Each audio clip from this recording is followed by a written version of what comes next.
कि वो अंग्रेज जो 24 घंटे शहर में शराब पी के पड़ा रहते थे, वो अब घोट मोट होके तिलक लगा के और महामंत्र करते हुए वृंदावन, हरिद्वार, ऋषिकेश घूम रहे। कमाल कर दिया।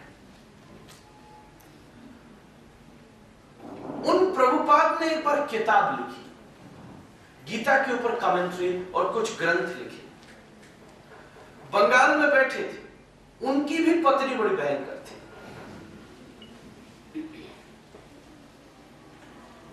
और चाय की बड़ी शौकीन थी,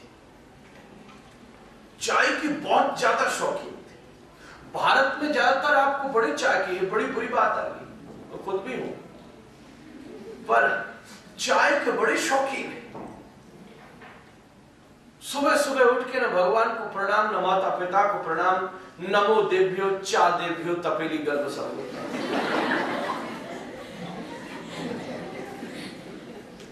चा देभ्यो, बड़ा गहरा इतिहास है चाय का। घर में चाय नहीं थी, पत्नी के पास पैसा नहीं था, तो लिखे हुए उन ग्रंथों को उनकी पत्नी कबाड़े में बेची आई और जो पैसा मिला उससे चाय खरीद के पी गई। प्रभुपाद बड़े नाराज हुए, जाकर के अपनी पत्नी से एक दिन पूछा, चाय की पति? पत्नी बोली चाय।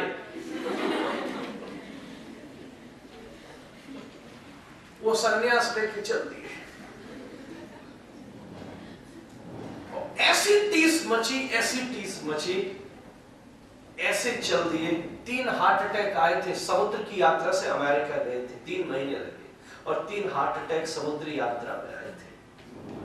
वो वहां पहुंचकर ऐसा कमाल कर दिया कि आज दुनिया हिल गई। ऐसी बातें लिख दी कि काम हो गया। जिंदगी का कोई एक ऐसा क्षण, रामायण की कथा है, रावण ने विभीषण के लात मार दी, पहुंच गया दरबार। निराशा, ये निराशा है। कोई एक ऐसी बात कहां आकर कैसे लग जाए कि जिंदगी में रेवोल्यूशन पैदा हो जाए। पेरिस के स्टेशन पर एक व्यक्ति खड़ा था और अपनी एक दोस्त का इंतजार कर रहा था। एक बंदा वहां भगवत गीता सेल कर रहा था, एक भक्त सबसे कहता 5 यूरो में गीता ले लो, 5 यूरो में गीता ले लो। अब पेरिस का स्टेशन था, इतनी हड़बड़ी थी, आदमी भागता निकलता दिखता था, उसको भी एक ही खड़ा मिलता था। वो बार बार उसके पास पहुंच जाता, 5 यूरो में गीता ले लो। वो बार बार क्यों मेरे को चाटने आ जाता है। अंत में कहा चल यार 1 यूरो दे दे। जब 10वीं बार वो पहुंचा तो उसने केवल पीछा छुड़ाने के लिए कहा ले पकड़, और गीता पकड़ के खड़ा हो गया। बाई चांस की बात थी कि ट्रेन 20 मिनट लेट हो गई, हालांकि वहां होती नहीं, और यहां हो ही नहीं तो विश्वास नहीं होता। 20 मिनट लेट हो गई। उसने सोचा टाइम कैसे बिताऊं। उसने पन्ना खोला, पहला पन्ना पढ़ा, दूसरा पन्ना पढ़ा, पढ़ता रहा। कब 20 मिनट निकल गए उसको पता भी नहीं चली। कब ट्रेन आकर खड़ी हुई उसको पता भी नहीं चली। कब उसकी दोस्त उतरी ट्रेन से उसको पता भी नहीं चली। कब वो उसके पास आई उसको पता भी नहीं चली। उसने देख करके पूछा, excuse me, are you John? उसने ऊपर देख के कहा, I am very sorry, John को मरे 20 मिनट हो चुके।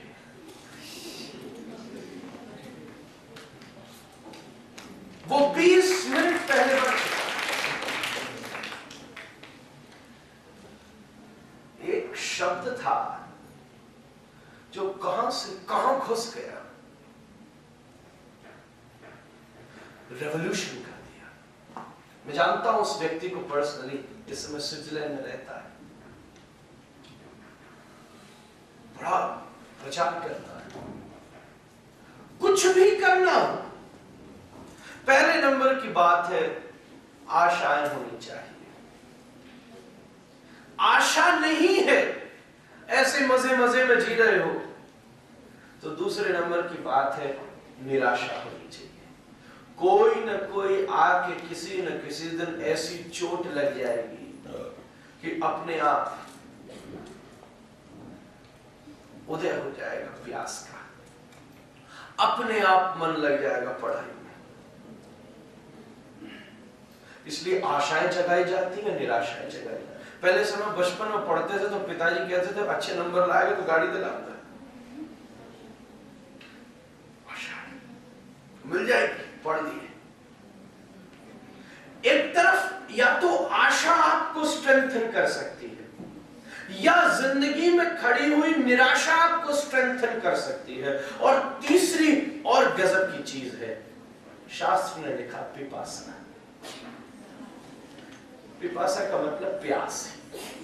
कोई नेचुरली ही प्यासे है, पैदाइशी ही प्यासे है,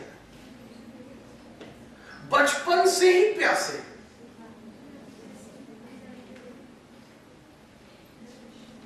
एक व्यक्ति है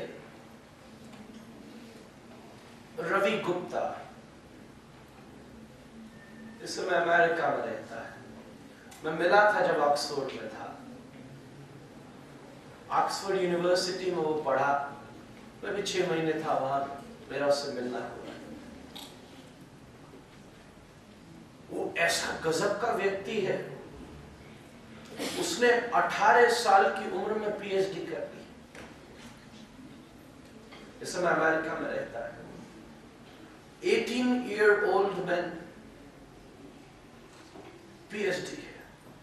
और बात तो छोड़ो, मैं अभी परसों दुबई से वापस लौटा था यहां,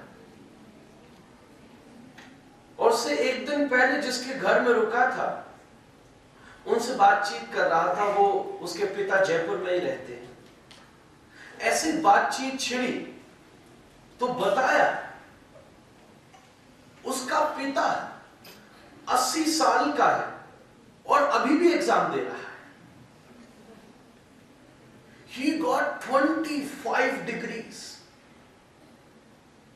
उसने कहा मेरे 4 भाई और कुछ बहनें हैं, हम पूरी की पूरी फैमिली को मिला के जितनी डिग्री नहीं है उस एक बंदे के पास उतनी डिग्री है। ये असली बात है। Just 3 days before I heard this. और अभी भी वो मिलने जाता है अपने पिता से, वो बाहर बैठा रहता है, पिता किताब देखता रहता है। वो इतना हंसा, बोले बताओ मेरे बच्चे नहीं पढ़ रहे, मेरे बाबूजी पढ़ रहे हैं। बच्चों का मन नहीं, वो लैपटॉप में लग रहे हैं और बाबूजी किताब लिए बैठे, अभी भी एग्जाम दे रहा। 80 साल का आदमी है। ये क्या है? पिपासा है। ये क्या है? प्यास है। उनकी जिंदगी में कुछ नहीं हुआ था, बस उनकी जिंदगी में प्यास थी। करता जाओ, करता जाओ, करता जाओ।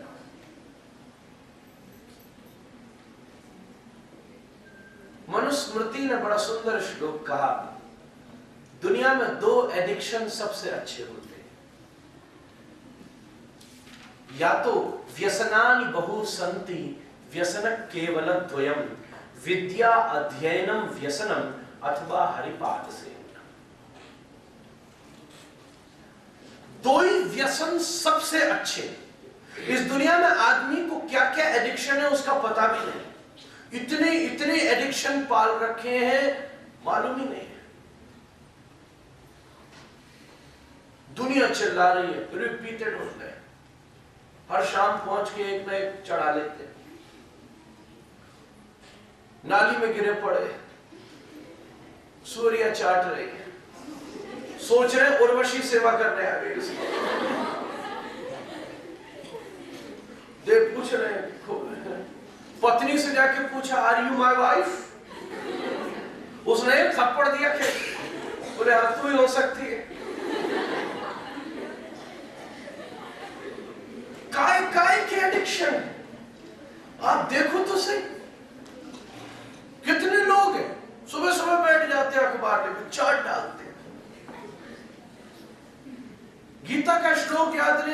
साल के को 15 दिन पहले चौथे पन्ने के 10वें कॉलम पे क्या आया था ये जरूर याद होगा। एडिक्शन है। कोई आदमी जब देखता है लड़ने को तैयार है, कोई आदमी जब देखता है खाने को मुझे मिल जा, मुझे मिल जा, मुझे मिल जा, मुझे मिल, परेशान हो गया। आज का आदमी इसलिए परेशान नहीं है क्योंकि वो परेशान है, वो इसलिए परेशान है कि दूसरा प्रसन्न क्यों है। बोले आप क्यों रो रहे हो? बोले आप हंस रहे हो इसलिए रो रहे हो। बोले अच्छा आप हंसो। बोले आप रो, खुद ही हंसी आ जाएगी।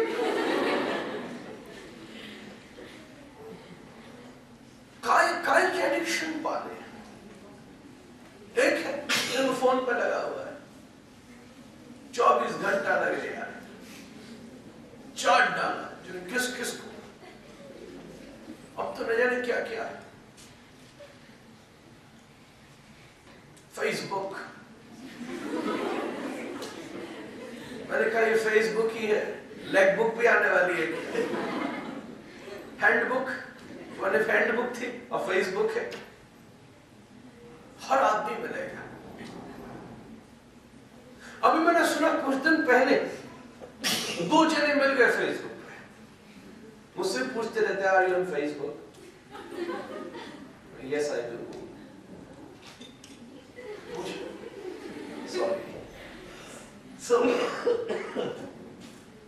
मैंने सुना, पढ़ रहा था, उसी पर पढ़ रहा था, किसी ने एक मैसेज में मुझे